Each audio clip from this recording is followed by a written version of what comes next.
Tem gente que passa a vida inteira com medo da morte, achando que é a pior coisa que pode acontecer com alguém. Eu também pensava assim, até descobrir que existe algo muito pior que morrer. É morrer por dentro e continuar respirando. É ter sua alma estilhaçada em 1000 pedaços enquanto seu corpo continua inteiro. É descobrir que o homem que você chamou de herói a vida toda era, na verdade, o vilão mais cruel da sua história. Sabe o que é pior que a morte? É quando suas melhores lembranças de infância se transformam em gatilhos de trauma. É quando o colo que te ninava esconde as mãos que te violaram. É quando o sangue do seu sangue, aquele que deveria dar a vida por você, é justamente quem tira sua vida sem te matar. E o pior de tudo é quando isso acontece no dia em que você está vestida de noiva, rodeada de flores e sorrisos, achando que está vivendo o momento mais feliz da sua existência. Porque a morte, pelo menos, tem a decência de ser definitiva. Mas o que vivi naquela noite de 1975 continua me matando um pouquinho todos os dias, mesmo depois de quase 50 anos. É uma morte que não tem velório, não tem luto permitido, não tem consolo. É uma morte que você carrega em segredo enquanto sorri para o mundo, porque como você explica que foi assassinada por dentro pelo homem que todos admiravam, no dia em que todos celebravam sua felicidade? Bom dia para quem está me assistindo. Meu nome é Zeferina Bernardina da Conceição, mas aqui no interior de Minas Gerais, todo mundo me conhece como Dona Zefinha. Tenho 68 anos bem vividos, algumas rugas que contam histórias e um coração que já passou por muita coisa. Antes de começar minha história, me conta aí nos comentários. Quantos filhos e netos você tem? Eu adoro ler os comentários das vovós que têm famílias lindas, que lutaram e criaram seus filhos com garra e muito amor. Vamos encher esse vídeo de histórias de mãe e avó, porque isso também é força e inspiração. E olha, se essa história tocar seu coração, deixa aquele like cheio de carinho, se inscreve no canal para fazer parte dessa comunidade tão especial e ativa o sininho para não perder nenhum vídeo. Cada curtida, cada inscrição é um abraço que recebo de vocês. E é isso que me dá força para continuar contando o que muita gente prefere esconder. Nasci aqui mesmo em Conceição do Mato Dentro, numa casinha simples na Rua das Flores, numa época em que as ruas ainda eram de terra batida e todo mundo conhecia todo mundo. Minha família não era rica, mas também não passava necessidade. Meu pai, seu Hermenegildo, trabalhava na mineração, e minha mãe, Dona Olegária, cuidava da casa e de nós, 5 filhos. Mas quem mandava mesmo na família, quem todos respeitavam e admiravam, era meu avô paterno, Coronel Tibúrcio da Conceição. Ah, meu avô! Se me perguntassem na época quem era meu herói, eu responderia sem hesitar. Coronel Tibúrcio. Ele não era militar de verdade. Ganhou o título de coronel porque era fazendeiro próspero, dono de terras, gado, influência política. Em Conceição do Mato Dentro, a palavra dele valia mais que lei. Quando ele falava, todo mundo escutava. Quando ele chegava na igreja aos domingos, as pessoas se levantavam para cumprimentá-lo. Os políticos da região vinham pedir conselhos para ele. Para mim, ele era simplesmente o vovô mais carinhoso do mundo. Tinha sempre um doce no bolso, sempre um colo disponível, sempre uma história para contar. Quando eu era pequena, ele me sentava no joelho dele na varanda da fazenda e me contava sobre os tempos antigos, sobre como tinha construído tudo aquilo com as próprias mãos. Seus olhos brilhavam quando olhava para mim. Você é minha netinha preferida, Zefinha. Ele sempre dizia, e eu acreditava piamente. O Coronel Tibúrcio era um homem bonito, mesmo com os cabelos grisalhos e as rugas do tempo. Alto, forte, sempre bem vestido, com aquele bigode aparado que ele fazia questão de manter impecável. Tinha uma voz firme, decidida, que inspirava respeito e confiança. Na cidade, diziam que ele era um homem justo, generoso, que ajudava quem precisava. Quando alguém passava dificuldade, era ele que arranjava emprego, que emprestava dinheiro, que resolvia problema. Em casa, com a família, ele era carinhoso, protetor. Minha avó, Dona Custódia, o tratava como se fosse um rei. Meus tios e minha mãe sempre pediam a opinião dele para tudo. Nenhuma decisão importante era tomada sem consultar o coronel Tibúrcio. Casamento, trabalho, mudança, compra de casa, tudo passava por ele primeiro. E comigo, ele tinha um carinho especial. Desde pequena, eu era a netinha dos olhos dele. Quando completei 15 anos, ele organizou uma festa linda na fazenda. Quando terminei o colegial, ele me deu uma corrente de ouro que tinha pertencido à minha bisavó. Para minha menina inteligente, ele disse, me abraçando forte. Eu me sentia a neta mais sortuda do mundo. Cresci ouvindo todo mundo na família falar sobre como eu era sortuda de ser a preferida do coronel. Meus primos sentiam ciúmes, meus irmãos reclamavam que ele me dava mais atenção. É porque a Zefinha é a mais estudiosa, minha mãe sempre defendia. É porque ela tem o jeitinho da família, dizia meu pai. Mas eu sabia que era mais que isso. Eu sentia que o carinho dele por mim era diferente, especial, único. O coronel Tibúrcio sempre me incentivou a estudar. Numa época em que poucas meninas do interior continuavam os estudos depois do primário, ele fazia questão que eu fosse para a escola na cidade. Minha netinha vai ser doutora, ele sempre dizia, com orgulho na voz. Pagou meus estudos, meus livros, até um cursinho de datilografia que eu queria fazer. Foi numa dessas idas à cidade para estudar que conheci o Benedito Alves da Silva, um rapaz trabalhador, honesto, filho de uma família simples, mas de bem. Ele trabalhava no cartório da cidade, tinha jeito para os números, sonhava em ter um pequeno comércio um dia. Não era o partido mais rico que eu poderia ter arranjado, mas era um homem bom, de caráter. Quando contei para meu avô que estava namorando, ele quis conhecer o moço. Chamou o Benedito para uma conversa na fazenda, daquelas conversas sérias que todo pai de família faz com o pretendente da filha. O Benedito ficou nervoso, coitado, mas se saiu bem. Respondeu todas as perguntas com sinceridade, falou dos planos dele, do respeito que tinha por mim. É um bom rapaz, o coronel me disse depois. Trabalhador, respeitoso, tem minha bênção. Eu fiquei nas nuvens. A aprovação do meu avô era tudo o que eu precisava para ter certeza que o Benedito era mesmo o homem da minha vida. O noivado durou 2 anos. 2 anos de muito planejamento, porque meu avô queria que nosso casamento fosse o evento do ano em Conceição do Mato Dentro. Minha netinha preferida merece uma festa à altura, ele sempre dizia. E realmente, ele não mediu esforços. Contratou a melhor banda da região, encomendou doces das melhores doceiras, mandou fazer meu vestido com uma costureira famosa da capital. A fazenda ficou uma beleza para o casamento. Meu avô mandou construir um palanque especial para a cerimônia, decorar tudo com flores, iluminar o terreiro com lampiões coloridos. Tinha comida para 300 pessoas, bebida da melhor qualidade, música até amanhecer. Na manhã do meu casamento, acordei cedo na fazenda, onde tinha ficado nos últimos dias para organizar tudo. Minha avó Custódia me ajudou a me arrumar. Minha mãe, Olegária, chorava de emoção. Minhas tias todas falavam ao mesmo tempo sobre como eu estava bonita. O vestido era um sonho. Branco, com rendas delicadas, cauda comprida, véu que tinha sido da minha bisavó. Me olhei no espelho e mal acreditei que era eu ali. Parecia uma princesa saída de um conto de fadas. Você está linda, minha filha, disse meu pai Hermenegildo quando veio me buscar. O coronel está emocionado lá fora, mal consegue conter as lágrimas. A cerimônia foi perfeita. O padre, que era amigo da família há décadas, fez uma cerimônia bonita, falou sobre amor, família, compromisso. O Benedito estava lindo de terno novo, nervoso, mas feliz. Quando trocamos alianças, senti que estava vivendo o dia mais importante da minha vida. Depois da cerimônia, veio a festa. A banda tocou, as pessoas dançaram, comeram, beberam, era alegria pura. Meu avô estava radiante, cumprimentando os convidados, recebendo os parabéns, falando para todo mundo sobre como estava orgulhoso da netinha. E então chegou a hora do discurso dele.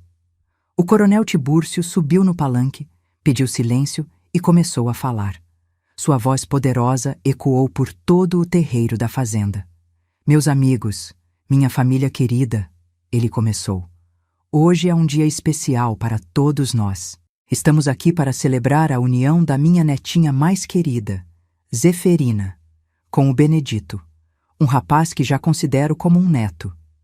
Ele falou sobre minha infância, sobre como eu sempre fui uma menina especial, inteligente, carinhosa. Contou histórias engraçadas, momentos emocionantes, falou sobre os sonhos que ele tinha para mim. Sua voz se embargou quando disse que me via como uma filha, que eu era a luz dos olhos dele. Zefinha, ele disse, me olhando diretamente. Você sempre foi minha menina especial. Desde pequena, eu sabia que você era diferente das outras. Você tem algo único, algo que me cativou desde o primeiro dia. E hoje, vendo você aí, tão bonita, tão feliz, eu só posso agradecer a Deus por ter me dado o privilégio de ser seu avô. Lágrimas escorreram pelo meu rosto. Todo mundo aplaudiu emocionado. Mesmo os homens mais durões da cidade estavam com os olhos marejados. Foi o discurso mais bonito que já ouvi na vida. Naquele momento, me sentindo amada, protegida, cercada pela minha família e pelo homem que acabara de se tornar meu marido, eu realmente acreditei que era a neta mais sortuda do mundo. O carinho do meu avô, aquele amor especial que ele sempre demonstrou por mim, me fazia sentir única, escolhida, abençoada. Mal sabia eu que por trás daqueles olhos carinhosos, daquelas palavras doces, daquela proteção toda, se escondiam intenções que uma menina inocente como eu jamais poderia imaginar. O homem que eu mais amava e respeitava no mundo, que tinha organizado o dia mais feliz da minha vida, estava prestes a transformá-lo no pior pesadelo que eu já vivi. A festa estava no auge quando meu avô desceu do palanque depois daquele discurso lindo. As pessoas ainda comentavam sobre as palavras dele, sobre como tinha sido emocionante. Eu estava dançando com meu marido, o Benedito, quando senti uma mão no meu ombro. Zefinha, minha netinha querida. Era a voz do coronel Tibúrcio. Vem cá, quero te dar um brinde especial. Olhei para ele e vi que trazia 2 taças nas mãos. O cristal brilhava sob as luzes coloridas dos lampiões. O líquido dourado espumava delicadamente. Que é isso, vovô? Perguntei, curiosa. É champanhe francês, ele disse com aquele sorriso carinhoso de sempre. Guardei essa garrafa há anos, esperando o dia do seu casamento. É um brinde só nosso 2, antes que a festa acabe e você vá embora com seu marido. Meu coração se encheu de ternura. Mesmo no dia do meu casamento, ele ainda pensava em mim de forma especial. O Benedito sorriu também, achando bonito o gesto. Vai lá, amor, meu marido disse. É um momento especial entre vocês. Peguei a taça que meu avô me ofereceu. Ela estava gelada, pesada, elegante. Nunca tinha bebido champanhe francês antes. Na verdade, nunca tinha bebido nada mais forte que vinho da missa. Por você, minha netinha mais querida, ele disse, levantando a taça dele. Pela mulher linda e especial que você se tornou. Por todos os momentos únicos que vivemos juntos e pelos que ainda vamos viver. Obrigada, vovô, respondi emocionada. Por tudo que o senhor fez por mim, por todo o carinho, por ter organizado essa festa maravilhosa. Brindamos e bebemos. O champanhe tinha um gosto diferente, meio amargo, mais forte do que eu esperava. Mas era especial estar ali com ele, tendo aquele momento íntimo no meio da festa cheia de gente. Bebe tudo, minha filha, ele disse gentilmente. É para dar sorte no casamento. Obedeci. Sempre obedeci a meu avô. Tomei toda a taça, mesmo achando o sabor meio estranho. Ele também tomou a dele, me deu um beijinho na testa e me devolveu para o Benedito. Agora podem continuar dançando, disse ele sorrindo. Aproveitem bem a festa. Voltei para os braços do meu marido. A banda estava tocando uma música romântica. As pessoas continuavam comemorando, conversando, rindo, tudo estava perfeito. Mas uns 20 minutos depois, comecei a sentir algo estranho. Primeiro foi uma tontura leve, que pensei que fosse da emoção do dia. Depois minhas pernas começaram a ficar pesadas, como se estivessem cheias de chumbo. Benedito, sussurrei para meu marido, estou me sentindo meio estranha. Como assim, amor? Ele perguntou preocupado. Não sei, meio tonta. As pernas estão fracas. Ele me segurou mais firme. Deve ser cansaço, né? Foi um dia longo, muita emoção. Tentei concordar, Mas a sensação estava piorando. Minha visão começou a ficar embaçada. As vozes ao meu redor pareciam vir de muito longe. Os lampiões coloridos viraram borrões de luz dançando na minha frente. Benedito, acho que preciso sentar. Falei, mas minha voz saiu pastosa, diferente. Claro, amor, vamos procurar uma cadeira. Mas antes que conseguíssemos nos mover, meu avô apareceu ao nosso lado, como se tivesse percebido meu mal-estar de longe. Que foi, Zefinha? Não está se sentindo bem? Ela está meio tonta, coronel, o Benedito explicou. Acho que é cansaço. Meu avô me olhou com aquela expressão de preocupação que eu conhecia tão bem. O mesmo olhar que ele tinha quando eu era pequena e ficava doente, quando me machucava brincando, quando precisava de cuidado. Minha pobre netinha, ele disse tocando minha testa. Deve ser mesmo o cansaço. Foi muita coisa para um dia só. E o champanhe pode ter pesado também. Ela não está acostumada com bebida. Minha mãe Olegária se aproximou, também preocupada. Que foi, minha filha? Está meio fraquinha, o coronel explicou. Acho melhor ela deitar um pouquinho, se recuperar. Não pode ficar assim no dia do casamento. Onde ela pode descansar? Perguntou o Benedito. Foi quando meu avô teve a ideia que na hora pareceu perfeita, cheia de cuidado e carinho. Deixa que eu levo minha netinha para um dos quartos lá nos fundos da casa, ele disse. É mais silencioso lá, longe do barulho da festa. Ela descansa uns minutinhos e volta renovada. Minha mãe concordou na hora. É mesmo, pai. Lá é mais fresquinho também.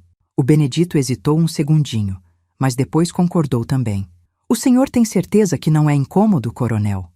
Incômodo? Cuidar da minha netinha querida? Nunca, meu avô respondeu, já me apoiando. É o mínimo que posso fazer por ela. Naquele momento, a atitude dele me pareceu a coisa mais natural do mundo. Era assim que sempre tinha sido. Quando eu precisava, ele estava lá. Quando eu me machucava, ele me carregava. Quando eu ficava doente, ele me levava para o quarto e ficava comigo até eu melhorar. Obrigado pelo cuidado, coronel, disse o Benedito. Quanto tempo acha que ela vai precisar? Uns 30 minutinhos deve ser suficiente, meu avô respondeu. O importante é ela se recuperar bem. Então ele me amparou, quase me carregando, porque minhas pernas realmente não estavam obedecendo direito. Caminhamos pela festa, passando pelos convidados que continuavam celebrando. Alguns perguntaram se estava tudo bem, e meu avô explicava rapidinho que eu só precisava descansar um pouco. A caminhada até a casa pareceu eterna. Cada passo era um esforço imenso. Minha cabeça estava pesada, meus pensamentos confusos. Era como se estivesse num sonho ruim, onde tudo acontece em câmera lenta. Calma, minha netinha, meu avô dizia suavemente enquanto me apoiava. Já estamos chegando. Você vai deitar um pouquinho e vai ficar boa. Entramos na casa grande da fazenda. Os quartos dos fundos ficavam longe da sala principal, num corredor comprido. Era a parte mais silenciosa da casa, onde realmente não chegava o barulho da festa. Ele me levou até um quarto que eu conhecia bem.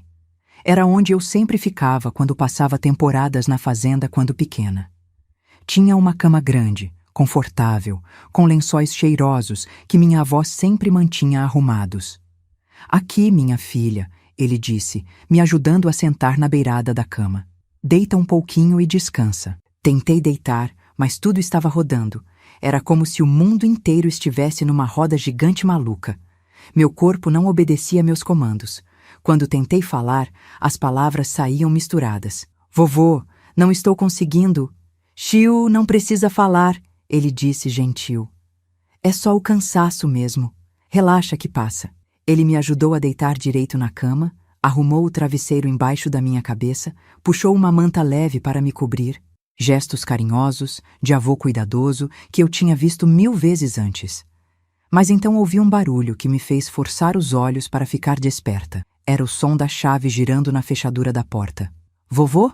Consegui sussurrar confusa. Por que está trancando? É para ninguém incomodar você, minha netinha.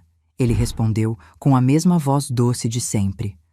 Assim você descansa em paz. Naquele momento, minha mente ainda inocente não entendeu o perigo. Mesmo com aquela sensação estranha no corpo, mesmo com a porta trancada, eu ainda confiava completamente nele. Era meu avô, o homem que me amava, que me protegia, que acabara de organizar o casamento dos meus sonhos. A última coisa que lembro claramente foi ele se aproximando da cama novamente. Meus olhos estavam pesados demais, meu corpo completamente sem forças. Era como se eu estivesse afundando numa névoa espessa, onde os sons ficavam distantes e as imagens borradas. Descansa, minha netinha especial. Ouvi sua voz como um eco distante. Descansa que o vovô vai cuidar de você. E então tudo ficou escuro, mas não o escuro do sono normal. Era um escuro pesado, forçado, onde minha mente lutava para ficar acordada, mas meu corpo simplesmente não conseguia responder. Era como estar presa dentro do próprio corpo, consciente, mas completamente indefesa. Foi nesse estado horrível que percebi que o champanhe não era apenas champanhe, que o cuidado especial do meu avô não era apenas cuidado, que aquele quarto isolado, com a porta trancada, não era apenas um lugar para descansar, mas já era tarde demais para gritar, tarde demais para fugir, tarde demais para pedir ajuda. Estava completamente à mercê do homem em quem mais confiava no mundo, no dia que deveria ter sido o mais feliz da minha vida. O escuro pesado começou a clarear devagar, como quando você está saindo de uma anestesia. Primeiro voltaram os sons, mas pareciam vir de debaixo d'água. Depois, a sensação do meu próprio corpo na cama. Mas era como se eu fosse só uma observadora, sem conseguir me mexer. Meus olhos se abriram, mas tudo estava embaçado. O quarto estava na penumbra, com apenas um feixe de luz entrando pela janela entreaberta. Tentei mexer os braços, mas eles não obedeceram. Era desesperador. Minha mente estava funcionando. Eu entendia onde estava, mas meu corpo continuava morto. E então percebi que não estava sozinha no quarto. A figura do meu avô estava ali perto da cama, mas era diferente do homem carinhoso que eu conhecia.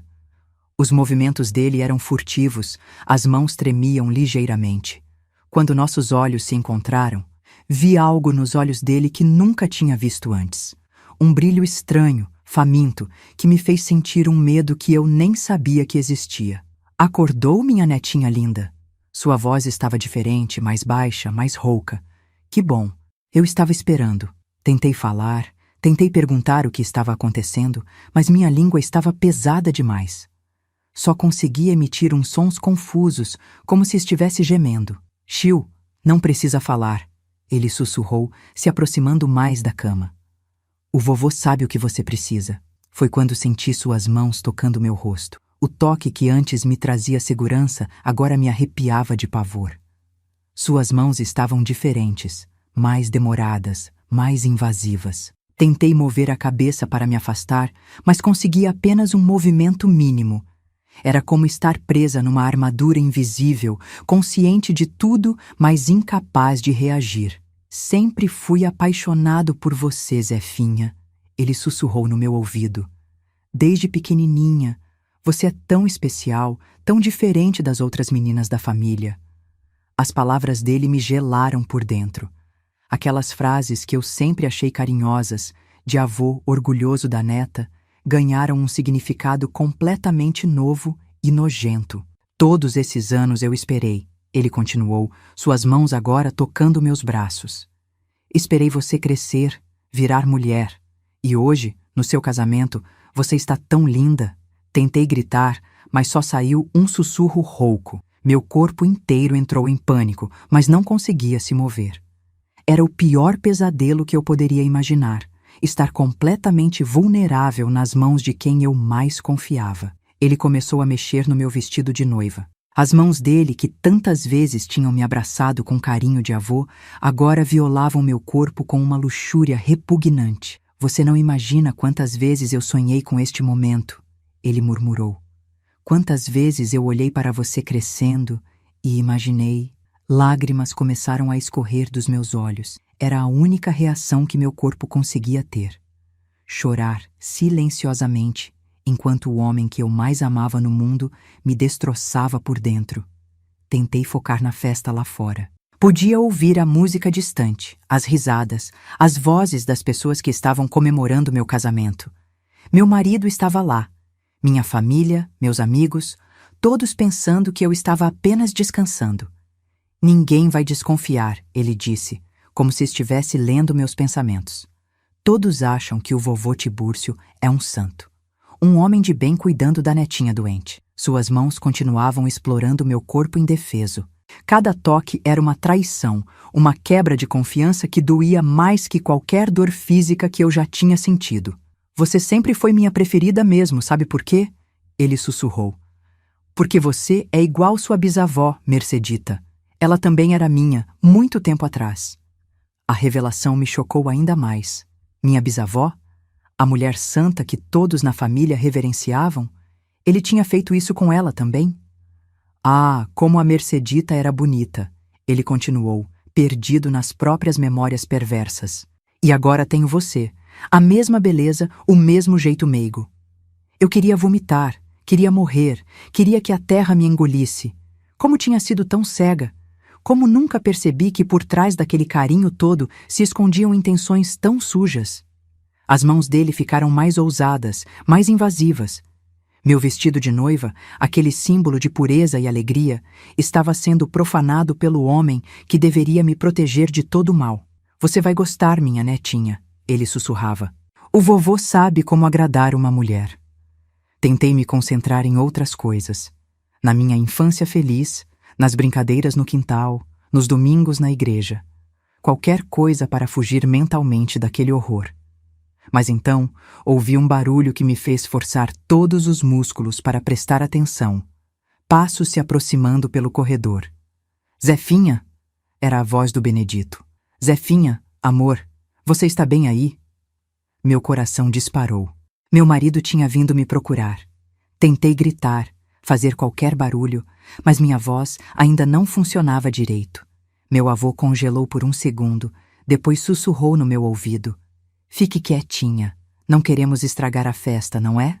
Os passos se aproximaram mais. Ouvi a voz do Benedito novamente, mais perto agora. Coronel, o senhor está aí? A Zefinha está melhor? Meu avô se afastou rapidamente de mim. Arrumou as roupas, passou a mão no cabelo. Em segundos, voltou a ser o vovô prestativo de sempre. Estou sim, meu filho, ele respondeu, mas não abriu a porta. Ela está descansando, ainda meio fraquinha. Posso vê-la? Insistiu o Benedito. Melhor não acordar ela agora, meu avô respondeu. Está dormindo profundamente. Deve ser o efeito do champanhe mesmo. Houve uma pausa.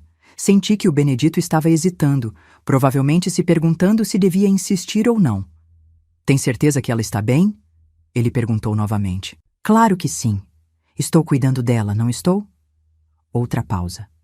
Meu coração estava batendo tão forte que achei que ia explodir no peito. Era a minha chance, talvez a única. Com toda a força que consegui reunir, tentei fazer algum barulho. Um gemido, um movimento, qualquer coisa que chamasse atenção. E consegui. Um som baixinho, quase imperceptível, mas que saiu da minha garganta. Que barulho foi esse? Perguntou o Benedito, alerta. Deve ser ela se remexendo no sono. Meu avô respondeu rapidamente. Normal. Mas o Benedito não se convenceu. Ouvi ele mexendo na maçaneta da porta. Por que está trancado? Sua voz mudou de tom, ficou mais suspeita. É para ninguém incomodar, meu avô explicou, mas percebi nervosismo na voz dele pela primeira vez.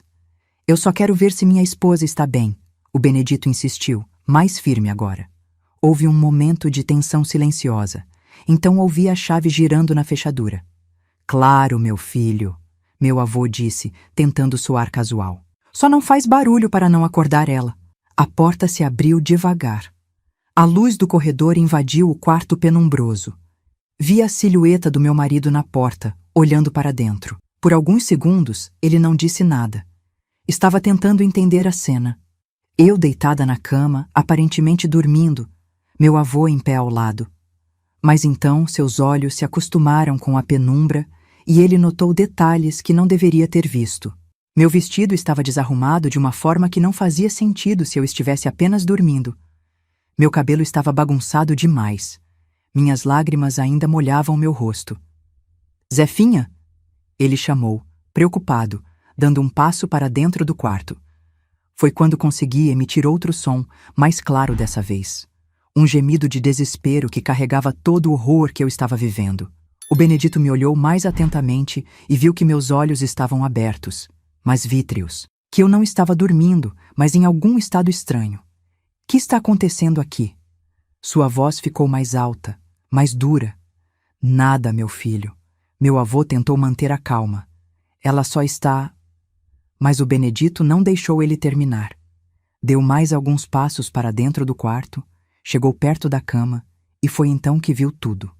O estado do meu vestido, a forma como eu estava deitada, o terror nos meus olhos, as lágrimas e, principalmente, viu que meu avô estava com as roupas desarrumadas também. Meu Deus do céu! Ele sussurrou, a voz tremendo de choque e raiva. O que o senhor fez com ela? Não é nada disso que você está pensando. Meu avô tentou se explicar, mas sua voz já não tinha mais aquela firmeza de sempre. Zefinha! O Benedito gritou, correndo para minha direção. Zefinha, fala comigo! Tentei responder, tentei me mexer, mas ainda estava presa naquele corpo que não me obedecia. Só consegui chorar mais forte. Foi quando o Benedito entendeu tudo. A bebida estranha. O cuidado excessivo do meu avô. O quarto isolado, a porta trancada, meu estado alterado. O grito que saiu da garganta dele foi um grito de dor pura, de raiva animal, de quem acabou de descobrir que a pessoa em quem mais confiava tinha cometido o pior crime possível contra quem ele mais amava. Seu maldito, seu desgraçado. E então ele se jogou em cima do meu avô com uma fúria que eu nunca imaginei que meu marido gentil pudesse ter. O som dos corpos se chocando ecoou pelo quarto. O Benedito, que sempre foi um homem calmo, educado, se transformou numa fera. Nunca vi tanta raiva em alguém na vida. Ele segurou meu avô pela gola da camisa e o jogou contra a parede com uma força que eu não sabia que ele tinha. Seu nojento, seu animal! Ele gritava enquanto dava socos no rosto do coronel Tibúrcio. Como você pôde fazer isso com ela? Meu avô, mesmo sendo um homem forte, estava em desvantagem. A raiva do Benedito era de uma intensidade assustadora. Ele batia e gritava. E eu, ali na cama, ainda sem conseguir me mexer direito, assistindo àquela cena que parecia saída de um filme de terror. Para! Para! Meu avô gemia, tentando se proteger dos socos. Você não entende. Não é o que parece. Não é o que parece? O grito do Benedito foi tão alto que com certeza toda a festa ouviu. Eu vi tudo, seu maldito. Eu vi o que você estava fazendo com minha esposa. Os gritos chamaram a atenção lá de fora. Comecei a ouvir vozes se aproximando, passos correndo pelo corredor. A confusão estava se espalhando. Que barulho é esse? Ouvi a voz do meu pai, Hermenegildo. Parece que vem dos quartos dos fundos, disse alguém que eu não identifiquei. O Benedito continuava batendo no meu avô, que agora estava no chão, com o rosto sangrando. Era uma cena horrível, mas ao mesmo tempo eu sentia uma satisfação estranha vendo aquele homem apanhar depois do que tinha me feito. Venham aqui! Venham ver o que esse monstro fez! O Benedito gritou para quem estava chegando. Meu pai foi o primeiro a entrar no quarto, seguido pelos meus tios e por algumas outras pessoas da festa. O que eles viram os deixou em choque total. O Benedito em cima do coronel Tibúrcio, batendo nele como um louco. Eu na cama claramente alterada, lágrimas no rosto, vestido desarrumado. Benedito, que loucura é essa? Meu pai gritou, tentando entender a situação. Loucura? O Benedito se virou para ele, os olhos injetados de raiva. A loucura é o que esse demônio fez com sua filha. Do que você está falando? Meu tio Juvenal perguntou confuso. Ele drogou a Zefinha, colocou alguma coisa no champanhe dela. O Benedito gritava, gesticulando furiosamente. Trouxe ela aqui fingindo que ia cuidar dela e abusou da minha esposa. O silêncio que caiu no quarto foi ensurdecedor. Todos olharam para mim, depois para meu avô caído no chão, depois uns para os outros, tentando processar o que tinham acabado de ouvir. Isso é mentira! Meu avô gritou do chão, cuspindo sangue. Esse menino enlouqueceu! Está inventando coisas! Mentira! O Benedito voltou para cima dele. Então, explica por que a porta estava trancada. Explica por que ela está nesse estado. Explica por que suas roupas estão desarrumadas. Minha mãe Olegária entrou no quarto nesse momento e quase desmaiou quando viu a cena. Correu para minha direção. Zefinha, minha filha, o que aconteceu? Ela chorava, tentando me fazer reagir. Consegui sussurrar algumas palavras. Minha voz ainda estava pastosa, mas já funcionava um pouco melhor. Mãe, o champanhe. Foi o suficiente para ela entender. Vi o rosto da minha mãe se transformar. A confusão virou compreensão, depois horror, depois uma raiva que eu nunca tinha visto nela. Pai! Ela gritou, olhando para o coronel Tibúrcio. O que o senhor fez com minha filha? Olegária, minha filha, você me conhece. Ele tentou apelar para ela. Eu jamais faria uma coisa dessas. Esse menino está louco. Mas minha mãe não era boba. Ela conhecia os sinais, conhecia meu comportamento. Viu meu estado, viu as lágrimas, viu o desespero nos meus olhos. Meu Deus do céu! Ela repetia, passando as mãos nos meus cabelos. Minha filha, o que ele fez com você? Mais gente chegou no quarto. Minha avó custódia, meus irmãos, vários convidados da festa. Logo, o quarto pequeno estava lotado de gente tentando entender o que estava acontecendo. A reação das pessoas foi dividida. Alguns, principalmente os homens mais jovens, ficaram do lado do Benedito, querendo também bater no meu avô. Outros, principalmente os mais velhos que conheciam o coronel há décadas, não conseguiam acreditar. Isso não pode ser verdade, disse meu tio Florêncio. O coronel Tibúrcio é um homem de bem, deve ter alguma confusão. Confusão? O Benedito se virou para ele furioso. Então vem aqui ver o estado da minha esposa. Vem ver se isso é confusão. Minha avó custódia se aproximou de mim com cuidado. Ela tinha um olhar estranho no rosto, como se estivesse reconhecendo algo que já tinha visto antes. Zefinha, ela sussurrou, conta para a vovó o que aconteceu. Com muito esforço, consegui formar algumas frases. Contei sobre o champanhe estranho, sobre como me senti mal, sobre os toques do meu avô, sobre o que ele tinha sussurrado no meu ouvido. Cada palavra minha era como um soco no estômago de quem ouvia. Vi meu pai ficando branco, meus irmãos cerrando os punhos, minha mãe chorando descontroladamente. Mas foi a reação da minha avó que mais me chamou a atenção. Ela não parecia surpresa. Parecia confirmada. Como se algo que ela já desconfiava tivesse finalmente sido revelado. Custódia, meu avô implorou do chão. Você sabe que eu não faria isso. Somos casados há 40 anos. Minha avó o olhou com um desprezo que gelou o sangue de todo mundo no quarto. 40 anos, ela repetiu, a voz tremendo. 40 anos fingindo que não via. 40 anos me fazendo de cega. O quarto ficou em silêncio mortal. O que ela estava dizendo? Custódia. Meu avô tentou interromper. Cala a boca. Ela explodiu pela primeira vez na vida. 40 anos sabendo que você tinha esse problema. 40 anos rezando para que você não fizesse com as netas o que fez com nossas filhas. A bomba explodiu no quarto. As filhas? Ele tinha abusado das próprias filhas? Que história é essa, mãe? Meu pai perguntou, a voz trêmula. Minha avó olhou para ele com lágrimas nos olhos. Seu pai sempre teve essa doença, Hermenegildo, desde que suas irmãs eram pequenas. Eu sabia, mas naquela época a gente não falava dessas coisas. Não denunciava marido. Eu achei que com vocês crescendo, com as meninas casando, ele ia parar. Mãe, minha tia Nivalda, que estava no quarto, ficou branca como papel. Perdoa, minha filha. Minha avó chorou. Perdoa a mãe por não ter te protegido. Perdoa por ter sido covarde. A confissão da minha avó mudou tudo.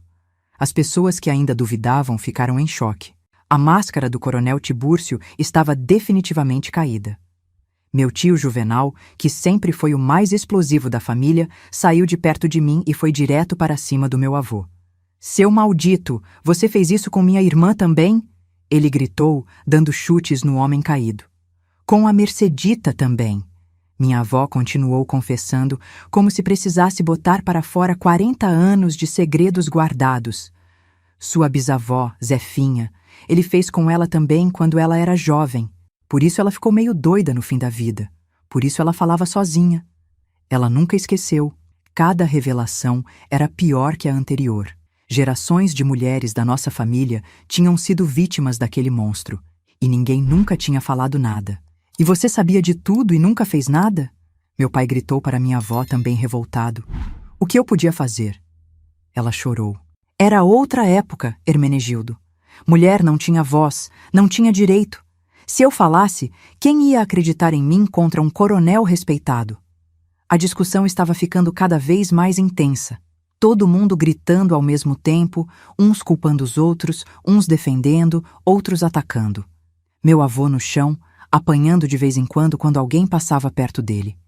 E eu ali na cama, ainda meio drogada, assistindo minha família se despedaçar em questão de minutos.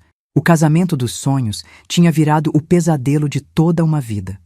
Foi quando ouvi sirenes se aproximando lá de fora. Alguém tinha chamado a polícia. "Boa!" gritou o Benedito. "Agora esse demônio vai pagar pelo que fez." Mas eu sabia que não seria tão simples assim. Conhecia a minha cidade, conhecia a influência do meu avô. Mesmo com todas as provas, mesmo com todas as confissões, a luta estava apenas começando. O barulho das sirenes ficou mais alto. Os policiais estavam chegando. Minha festa de casamento tinha acabado. Minha família estava destroçada. Mas pelo menos, pela primeira vez em gerações, a verdade sobre o coronel Tibúrcio estava sendo exposta. Os policiais entraram na fazenda como se estivessem invadindo um território inimigo. 2 homens uniformizados, um mais velho que claramente conhecia meu avô, outro mais jovem que parecia confuso com toda aquela situação. "Que confusão é essa aqui?" perguntou o sargento Ademir, o mais velho, olhando ao redor do quarto lotado de gente. "Sargento?" O Benedito foi direto ao ponto. "Esse homem drogou e abusou da minha esposa, no dia do nosso casamento." O sargento olhou para meu avô no chão, depois para mim na cama, depois de volta para o Benedito. A expressão dele era de quem não queria estar ali. "Coronel Tibúrcio," ele disse, ajudando meu avô a se levantar. "O senhor está ferido, precisa de atendimento médico." "Precisa é ir preso," meu tio Juvenal gritou. "Esse monstro abusou da nossa menina." "Calma, calma." O sargento tentou controlar a situação. "Vamos com ordem aqui. O que exatamente aconteceu?" Foi quando percebi algo que me deixou ainda mais desesperada. O sargento Ademir estava tratando meu avô com respeito, com cuidado, como se ele fosse a vítima. O policial mais jovem olhava para mim com compaixão, mas o mais velho, que era quem comandava, claramente não queria acreditar no que estava ouvindo. "Sargento," minha mãe se aproximou dele. "Minha filha foi drogada. Olha o estado dela. Precisa ir para o hospital fazer exames." "Claro, dona Olegária," ele respondeu, mas sem muita urgência. "Vamos providenciar isso, mas primeiro preciso entender direito o que aconteceu." Meu avô, mesmo com o rosto inchado dos socos que levou, tentou retomar sua postura autoritária de sempre. "Sargento Ademir," ele disse, limpando o sangue da boca, "esse genro meu enlouqueceu. Eu estava cuidando da menina que passou mal e ele me atacou sem motivo." "Sem motivo?" O Benedito explodiu novamente. "Eu vi você em cima dela, vi com meus próprios olhos." "Você viu o que quis ver," meu avô retrucou, recuperando aquela lábia de sempre. "Eu estava apenas verificando se ela estava com febre, se estava respirando bem." "E por que a porta estava trancada então?" minha mãe perguntou, furiosa. "Para ela descansar em paz," ele respondeu na cara de pau, sem ser incomodada por bêbados da festa. Eu via a situação escorregando pelas nossas mãos. Meu avô era inteligente, manipulador e conhecia aqueles policiais há anos. Eles tinham trabalhado juntos, bebido juntos. Ele provavelmente já tinha feito favores para eles. Com muito esforço consegui me sentar na cama. Minha voz ainda estava fraca, mas precisava falar. "Sargento!" chamei sua atenção. Ele colocou algo na minha bebida. O champanhe tinha gosto estranho. O sargento se aproximou de mim, mas sua expressão era mais de dúvida que de preocupação. "Mocinha, você bebeu muito na festa? Às vezes o álcool pode causar confusão mental." "Eu não estava bêbada!" gritei, usando todas as forças que tinha. "Ele me drogou." Zefinha sempre foi uma menina fantasiosa, meu avô disse calmamente. Desde pequena inventa histórias, exagera situações. Deve ser trauma do casamento, nervosismo. Era inacreditável como ele conseguia virar a situação a favor dele. 40 anos de reputação impecável pesavam mais que todas as evidências. Mas foi então que minha avó Custódia deu um passo à frente. Sargento Ademir, ela disse com voz firme, eu preciso falar com o senhor, em particular. Custódia não precisa, meu avô tentou interromper, pela primeira vez mostrando nervosismo real. Preciso sim, ela gritou. 68 anos de idade, e hoje é o primeiro dia que vou falar a verdade sobre meu marido. O sargento, curioso, a chamou para um canto do quarto. Minha avó começou a contar tudo, sobre as filhas, sobre minha bisavó Mercedita, sobre décadas de abuso silencioso. Vi a expressão do sargento mudando gradualmente. Ele conhecia minha avó há anos também. Sabia que ela nunca mentiria sobre algo tão sério. Custódia, ele sussurrou. Por que nunca falou nada antes? Porque era outra época, ela respondeu, chorando. Porque não tinha para onde correr. Porque ele me ameaçava, dizia que ia me internar no hospício se eu abrisse a boca. Mas hoje, vendo o que ele fez com minha neta no dia do casamento dela, não posso mais ficar calada. O policial mais jovem, que estava ouvindo tudo, se aproximou do sargento. Chefe, acho melhor levamos todo mundo para a delegacia, fazer um boletim de ocorrência detalhado. Não há necessidade disso, meu avô interveio rapidamente. Foi um mal-entendido, uma confusão de momento. Confusão coisa nenhuma, meu pai explodiu. Minha filha vai fazer exame médico legal agora mesmo. Foi aí que percebi que meu avô ficou realmente nervoso. Exame médico legal mostraria a droga no meu sangue, mostraria evidências do abuso. Era prova irrefutável. Hermenegildo! Ele tentou apelar para meu pai. Você é meu filho. Me conhece desde que nasceu. Vai acreditar nessa loucura toda? Meu pai olhou para ele com uma mistura de dor e decepção que partia o coração. Pai, ele disse, a voz tremendo. Se for verdade o que estão dizendo, o senhor não é meu pai. É um monstro. Nesse momento, chegaram mais pessoas na fazenda. O médico da cidade, que alguém tinha chamado, e o promotor público, que morava perto e ouviu a confusão. Doutor, Valdomiro, o médico, veio direto para minha direção. Zefinha, como você está se sentindo? Contei para ele sobre os sintomas. A tontura súbita, a fraqueza, a perda de coordenação, a consciência preservada, mas o corpo paralisado. Preciso fazer uns exames, ele disse, sério. Isso parece mesmo intoxicação por alguma substância. O promotor, Dr. Aristides, era um homem mais jovem, recém-chegado na cidade, que não tinha as amarras políticas dos policiais mais velhos. Qual é a situação aqui? Ele perguntou, olhando ao redor.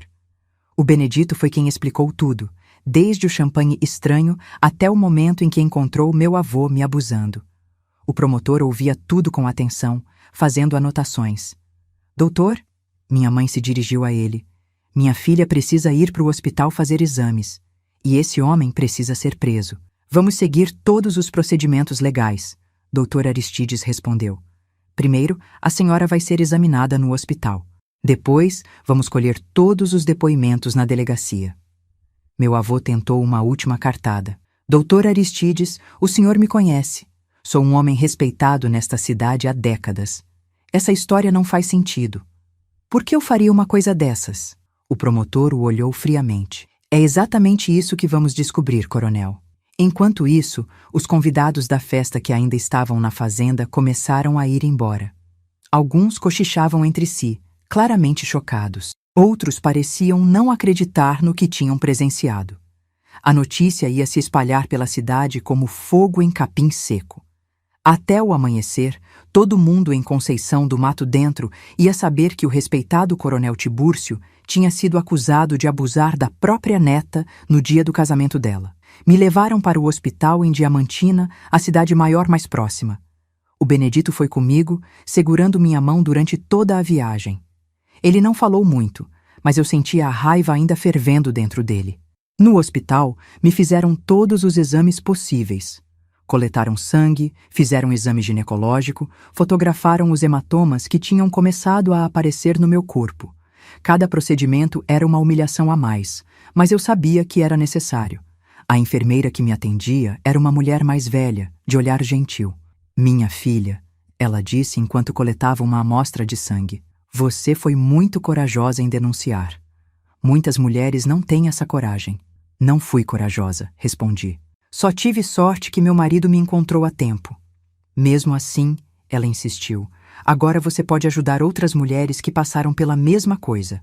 Os resultados dos exames saíram algumas horas depois.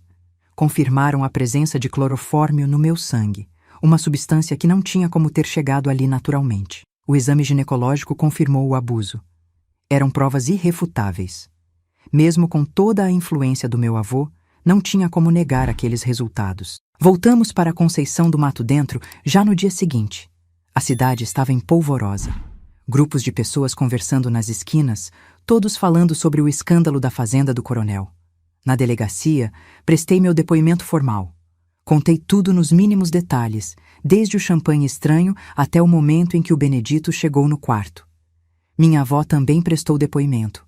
Contou sobre décadas de abuso silencioso, sobre as filhas que tinham sofrido, sobre minha bisavó. Foi a primeira vez na vida dela que falou abertamente sobre aqueles horrores.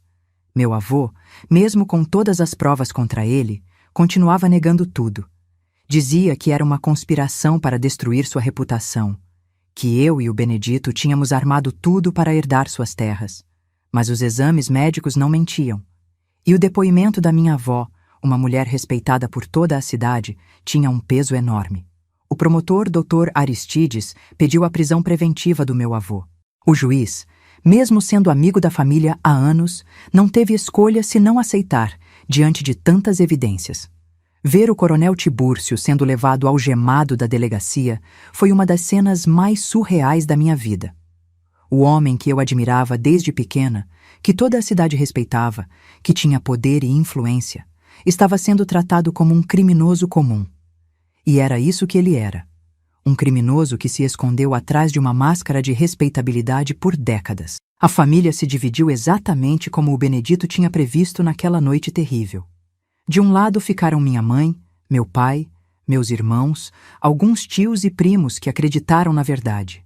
Do outro, ficaram aqueles que não conseguiam aceitar que o patriarca da família era um monstro. Minha avó Custódia, pela primeira vez em 40 anos de casamento, tomou uma decisão própria. Pediu separação judicial. Aos 68 anos de idade, ela decidiu recomeçar a vida longe do homem que a tinha feito cúmplice silenciosa de tantos abusos. O julgamento demorou meses para acontecer. Durante esse tempo, mais vítimas apareceram. Mulheres da cidade que tinham sido abusadas por ele quando jovens, mas nunca tinham tido coragem de falar. A influência política do meu avô tentou interferir no processo várias vezes. Advogados poderosos foram contratados, testemunhas foram pressionadas, tentaram até subornar o promotor. Mas a verdade era mais forte que qualquer influência. No final, o coronel Tibúrcio foi condenado a 20 anos de prisão por estupro de vulnerável, corrupção de menores e formação de quadrilha para acobertar crimes sexuais. 20 anos. Aos 74 anos de idade, ele provavelmente morreria na prisão. A sentença trouxe alívio, mas não paz. O trauma do que aconteceu naquela noite permaneceu comigo por muito tempo. Tive que fazer terapia, enfrentar pesadelos, lidar com a desconfiança e o medo. Meu casamento com o Benedito, que deveria ter começado com alegria, começou com cicatrizes profundas. Mas ele me deu a maior prova de amor que alguém pode dar. Ficou ao meu lado, me apoiou, lutou por mim quando eu não tinha forças para lutar por mim mesma. A cidade nunca mais foi a mesma depois do escândalo. A reputação do coronel se espalhou por toda a região. Conceição do Mato Dentro deixou de ser a cidade pacata, onde todo mundo se conhecia, para ser o lugar onde o pior crime aconteceu no dia mais feliz que deveria ser. Mas também trouxe mudanças positivas. Outras mulheres se sentiram encorajadas a denunciar abusos. Foi criado um grupo de apoio na cidade. As pessoas começaram a falar mais abertamente sobre violência doméstica e abuso sexual. Minha história Por mais dolorosa que fosse, acabou servindo para quebrar o silêncio de décadas e proteger outras potenciais vítimas. Os anos que se seguiram foram de reconstrução. Não foi fácil, não foi rápido, mas aos poucos eu e o Benedito conseguimos construir uma vida juntos sobre os escombros daquela noite terrível. Mudamos de Conceição do Mato Dentro 2 anos depois do julgamento. A cidade era pequena demais, as feridas ainda muito abertas. Todo mundo conhecia nossa história, e por mais solidariedade que algumas pessoas demonstrassem, também havia aqueles que nos olhavam com curiosidade mórbida ou até mesmo com desconfiança. Fomos para Belo Horizonte, onde o Benedito conseguiu emprego numa empresa de contabilidade e eu pude recomeçar longe dos olhares julgadores. Na capital, éramos apenas mais um casal jovem tentando construir um futuro. O primeiro ano em Belo Horizonte foi difícil. Eu tinha pesadelos constantes, ataques de pânico quando via homens que me lembravam meu avô. Qualquer toque inesperado, mesmo do meu próprio marido, me fazia tremer. O Benedito teve uma paciência infinita comigo. Nunca me pressionou, nunca se irritou com minhas crises, sempre me lembrava que tinha tempo, que íamos no meu ritmo. Zefinha, ele sempre dizia quando me via entrando numa dessas crises: "Você não é mais aquela menina indefesa. Você é uma mulher forte, que teve coragem de enfrentar um monstro. E eu vou estar sempre aqui do seu lado." A terapia me ajudou muito. Dr. Marcos, o psicólogo que comecei a frequentar em Belo Horizonte, me ensinou técnicas para lidar com os traumas, para separar o passado do presente. Foram 2 anos de sessões semanais até eu conseguir dormir uma noite inteira sem acordar suada. Em 1978, 3 anos depois daquele casamento fatídico, nasceu nosso primeiro filho, João Benedito. Segurar aquele bebezinho nos braços foi uma sensação indescritível. Pela primeira vez, desde a noite do abuso, senti que havia algo puro, algo bom, algo que valia a pena na vida. O Benedito chorou quando viu o filho pela primeira vez. "Olha só", ele sussurrou. "Nossa família está crescendo. Coisa boa nasceu da nossa dor." João foi um bebê tranquilo, sorridente, que trouxe alegria para nossa casa. Cuidar dele me deu propósito, me fez focar no futuro em vez de ficar prisioneira do passado. 2 anos depois, veio a Maria Aparecida, uma menina esperta e falante que completou nossa família. Conforme os anos passaram, as feridas foram cicatrizando. Não desapareceram completamente. Traumas assim nunca desaparecem por completo, mas foram se tornando mais suportáveis. Aprendi a viver com elas, a não deixar que elas controlassem minha vida. Em 1982, recebi uma notícia pelo correio que me abalou profundamente. Meu avô, o coronel Tibúrcio, havia morrido na prisão. Ataque cardíaco aos 81 anos. 7 anos depois da condenação, ele finalmente pagara sua dívida com a vida. Quando li a carta, senti uma mistura estranha de alívio e tristeza. Alívio, porque aquele monstro nunca mais poderia machucar ninguém. Tristeza pela lembrança do homem que eu achava que ele era quando criança, antes de descobrir sua verdadeira face. "Como você está se sentindo?" o Benedito perguntou quando mostrei a carta para ele. "Livre", respondi após pensar um tempo. "Pela primeira vez em anos, me sinto completamente livre." Não fomos ao enterro. Minha avó Custódia, que tinha se mudado para Diamantina e reconstruído sua vida aos 70 anos, também não foi. "Morreu para mim há muito tempo", ela disse quando a procurei para falar sobre a morte dele. Os anos 80 foram tranquilos para nossa família. O Benedito prosperou na empresa, eu me dediquei a criar os filhos e mais tarde voltei a estudar. Sempre tive vontade de ser professora, e aos 35 anos finalmente realizei esse sonho. Dar aulas me trouxe uma satisfação enorme. Trabalhar com crianças me permitiu fazer algo positivo, contribuir para formar pessoas melhores. E, de certa forma, estar sempre alerta aos sinais de abuso nas crianças da escola foi minha forma de evitar que outras passassem pelo que eu passei. Durante minha carreira como professora, identifiquei pelo menos 5 casos de abuso infantil e consegui ajudar essas crianças. Foi doloroso reviver minha própria história a cada caso, mas saber que pude fazer a diferença na vida delas compensava qualquer sofrimento. João cresceu e se tornou advogado, especializando-se em direito de família. Quero ajudar famílias que passaram por situações como a nossa, ele sempre dizia. Maria Aparecida virou médica pediatra. Quero cuidar de crianças, proteger os pequenininhos, era a resposta dela quando perguntavam sobre a escolha profissional. Os dois sempre souberam da história da família, mas de forma adaptada à idade deles. Conforme foram crescendo, fui contando mais detalhes, sempre enfatizando que conseguimos superar, que construímos uma vida boa apesar do trauma inicial. Mãe, João me disse um dia, quando já era homem feito, a senhora é a pessoa mais forte que conheço. O que aconteceu foi horrível, mas a forma como a senhora lidou com isso, como criou a gente, como ajudou outras pessoas, isso é inspirador. Em 2008, quando me aposentei da escola aos 52 anos, decidi fazer algo que vinha planejando há muito tempo. Abri um grupo de apoio para mulheres vítimas de violência sexual em Belo Horizonte. O Recomeçar, como chamamos, se reunia todas as quintas-feiras numa salinha cedida pela igreja do bairro. No início éramos apenas 5 mulheres. Eu, que facilitava o grupo, e 4 participantes. Todas com histórias diferentes, mas com a dor em comum de terem sido violentadas por pessoas em quem confiavam. Com o tempo, o grupo cresceu. Chegamos a ter 20 mulheres participando regularmente. Durante os 15 anos em que coordenei o Recomeçar, ajudei mais de 200 mulheres a reconstruir suas vidas após traumas sexuais. Foram histórias de filhas abusadas por pais, esposas estupradas por maridos, meninas violentadas por parentes. Cada história doía como se fosse minha, mas também me dava forças para continuar. Dona Zefinha, uma das participantes, me disse certa vez: "A senhora salvou minha vida. Se não fosse esse grupo, eu não teria aguentado."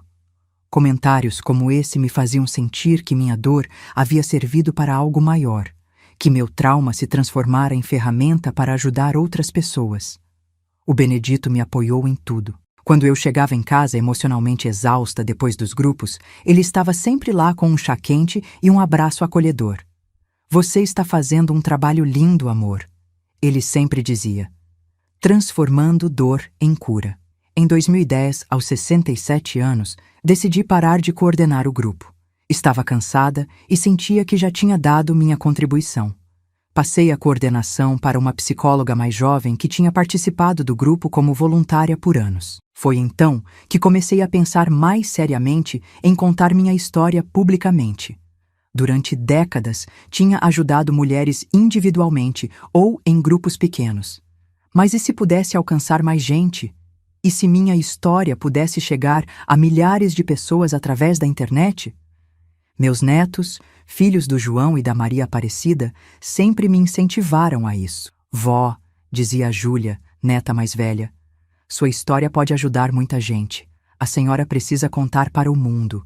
Demorei mais alguns anos para me decidir. Era difícil expor assim, para desconhecidos, a parte mais dolorosa da minha vida. Mas aos 68 anos, finalmente criei coragem. Comecei fazendo alguns vídeos simples, contando pedaços da minha história. A resposta foi imediata e emocionante. Mulheres de todo o Brasil começaram a me escrever, contando suas próprias experiências, agradecendo por eu ter dado voz ao que elas sentiam. Dona Zefinha, escreveu uma moça de São Paulo, "Nunca consegui contar para ninguém que meu tio abusava de mim quando criança. Ouvindo sua história, finalmente tive coragem de procurar ajuda." Mensagens como essa chegavam todos os dias. Percebi que mesmo décadas depois daquela noite horrível, eu ainda podia fazer a diferença na vida das pessoas. O Benedito, que já estava com 75 anos, me ajudava com os vídeos. "Agora que estamos velhinhos, podemos usar nossa experiência para ajudar os mais novos", ele dizia, sorrindo. Infelizmente, em 2020, meu Benedito faleceu. Diabetes que se complicou durante a pandemia. Foram 45 anos de casamento, 45 anos de companheirismo, de amor, de superação juntos. Ele me deixou aos 74 anos, e eu me vi sozinha pela primeira vez em quase meio século. A dor da perda foi imensa. Aquele homem tinha sido meu alicerce, meu porto seguro, minha prova de que ainda existia bondade no mundo depois de toda a maldade que vivi. Mas mesmo na dor, lembrei das palavras que ele sempre me dizia. Zefinha, você é mais forte do que imagina. Você sobreviveu ao pior, pode sobreviver a qualquer coisa. Foi pensando nessas palavras que decidi continuar contando minha história, agora também em nome dele. Porque o Benedito foi parte fundamental da minha cura, da minha reconstrução. Era justo que ele também fosse lembrado como o herói que foi. Hoje, aos 68 anos, moro sozinha numa casinha simples em Belo Horizonte, rodeada pelo carinho dos filhos e netos. Tenho uma vidinha tranquila, mas cheia de propósito. Todos os dias recebo mensagens de mulheres que se inspiraram na minha história para denunciar abusos, para recomeçar a vida, para não desistir. E é por isso que estou aqui hoje, contando tudo isso para vocês. Porque sei que em algum lugar do Brasil tem uma menina ou uma mulher passando pelo que passei, achando que não tem saída, que ninguém vai acreditar, que a vida acabou. Quero que essa pessoa saiba. Tem saída sim. Tem gente que vai acreditar. A vida não acabou. Você pode sim reconstruir sua história. Não foi fácil, não foi rápido, mas foi possível. E se foi possível para uma menina do interior de Minas que foi abusada pelo próprio avô no dia do casamento, é possível para qualquer pessoa. O medo pode parecer maior que você, mas você é mais forte que imagina. A vergonha pode tentar te calar, mas sua voz é mais poderosa que qualquer vergonha. A dor pode parecer eterna, mas ela pode se transformar em força para ajudar outros. Se você chegou até aqui, se ouviu minha história inteira, eu quero pedir uma coisa. Se inscreve no canal, deixa aquele like para mais pessoas encontrarem esse vídeo. Porque cada inscrito, cada like, é uma pessoa a mais que pode encontrar esperança na minha história. E se você quiser fazer parte da nossa comunidade de apoio, entra no nosso grupo do WhatsApp. O link está aqui na descrição. Lá, todos os dias, a gente compartilha histórias reais de outras vovós que, como eu, transformaram dor em força, trauma em cura. Não estamos sozinhas nessa luta. Juntas somos mais fortes. Juntas podemos quebrar o silêncio que protege os abusadores. Juntas podemos construir um mundo onde nenhuma criança precise passar pelo que eu passei. Minha história não acabou naquela noite terrível de 1975. Na verdade, foi lá que ela começou de verdade. Porque foi a partir daquela dor que descobri minha verdadeira força. E você também pode descobrir a sua. Acredite em mim, você é mais forte do que imagina.